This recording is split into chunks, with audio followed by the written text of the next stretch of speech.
Schaefer, let's start the show.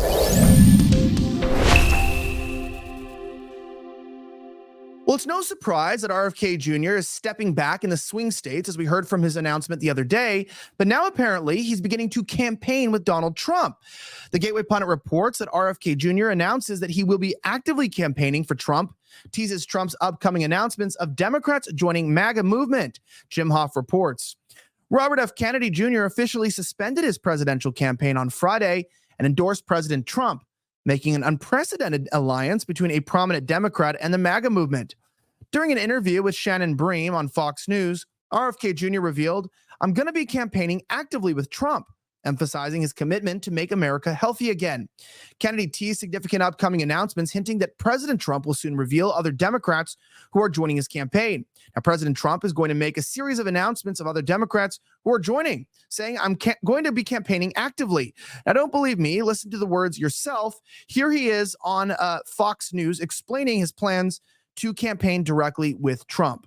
Listen. I'm going to be campaigning actively. I think President Trump is going to make a series of announcements about other Democrats who are joining his campaign, and I want to make America healthy again, and so does President Trump. So those are objectives. The Wall Street Journal may be worried about shareholder value for pharmaceutical companies, and I think, I talked specifically to President Trump about that issue, and he said that he wanted to leave as his legacy healthy children, and that he was unconcerned about the other implications.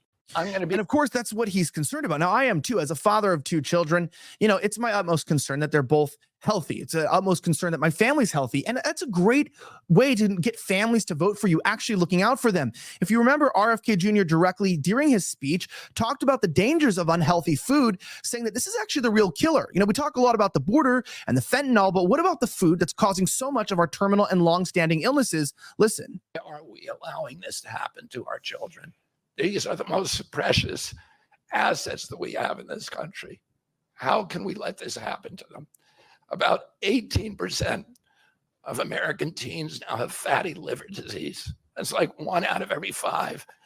That disease, when I was a kid, only affected late-stage alcoholics who were elderly. Cancer rates are skyrocketing in the young and the old. Young adult cancers are up 79%. 1 in 4 American women is on antidepressant medication. 40% of teens have a mental health diagnosis. And 15% of high schoolers are on Adderall, and 500,000 children on SSRIs. So what's causing this suffering? I'll name 2 culprits. First, and the worst, is ultra-processed food. About 70% of American children's diet is ultra-processed. That means industrial manufactured in a factory. These foods consist primarily of processed sugar, ultra-processed grains, and seed oils. Laboratory scientists many of them formerly worked for the cigarette industry, which purchased all the big food companies in the 1970s and 80s, deployed thousands of scientists to figure out new chemicals to make the food more addictive. And these ingredients didn't exist 100 years ago. Humans aren't biologically adapted to eat them.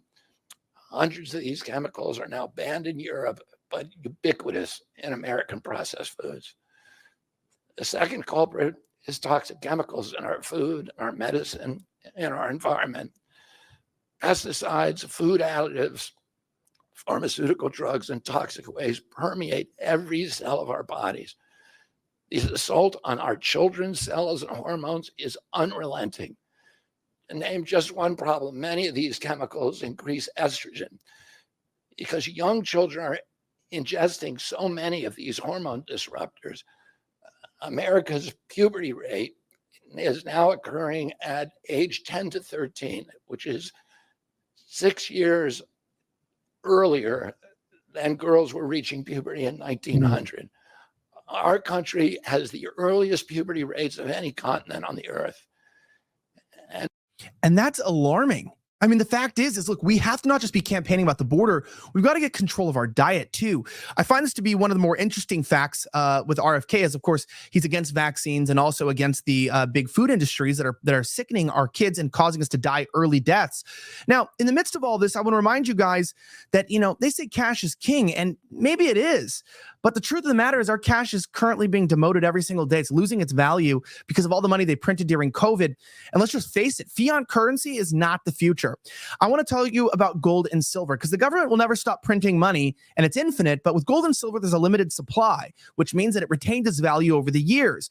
You might want to think about taking some of your cash and turning it into real gold and silver, into precious metals with Goldco. So it's pretty simple. If you go to vnngold.com, vnngold.com right now, you'll learn about their top-rated precious metals company and how they can help you protect your investments. They are a great company, top-rated, over 6,000 five-star ratings, a whole bunch of awards. They support this show, and for my listeners, you can get up to a 10% instant match today in bonus silver on qualified orders. So if you're worried about your money losing value, or you just want to buy some precious metals that you can physically hold on to, something that is real, that's been around for thousands of years, Goldco can help you at vnngold.com. That's vnngold.com. Click the link in the description, and you can find it there.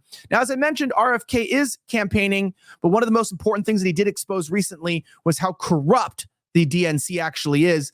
Listen to what he said in his last speech, reminding you of why he does not want Kamala to win. Listen. In April of 2022, President Biden sent Boris Johnson to Ukraine to force President Zelensky to tear up a peace agreement that he and the Russians had already signed, and the Russians were withdrawing troops from Kiev and Donbass and Lugansk. And that peace agreement would have brought peace to the region and would have allowed Donbass and Lugansk to remain part of Ukraine. President Biden stated that month that his objective in the war was regime change in Russia. His Defense Secretary, Lloyd Austin, simultaneously explained that America's purpose in the war was to exhaust the Russian army, to degrade its capacity to fight anywhere else in the world. These objectives, of course, have nothing to do with what they were telling Americans about. Right. I mean, they rejected a peace deal. So they're killing us with our food. They're going out and starting wars that could have been prevented. These people are disgusting. And I would even say they're demonic. Now, if you like videos like this, don't forget to drop a like and leave your feedback down below. But if you want these direct to your inbox, help us fight the mainstream media by signing up for our newsletter at vigilantnews.com, or you can subscribe to our Rumble and our X accounts. We're at Vigilant News. My name is Elijah Schaffer. Thank you for watching Beyond the Headlines, and may God bless the United States of America. I'm signing out.